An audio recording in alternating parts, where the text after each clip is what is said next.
أود أن أكون رئيسا لمصر عشان أشوف الراجل اللي قابلته في العشوائية من 5 سنين عنده 75 سنة نازل الجبل عشان يجيب مية نظيفة ويطلع عشان يشرب.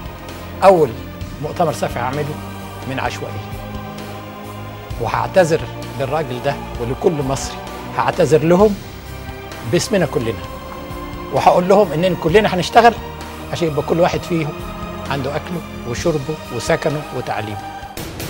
في الآخر أما الواحد هيقابل ربنا هيقابله زي ما قلت لك، عملت حاجة لبلدي وعملت حاجة بالذات للشباب اللي مستقبلهم النهارده مقفول.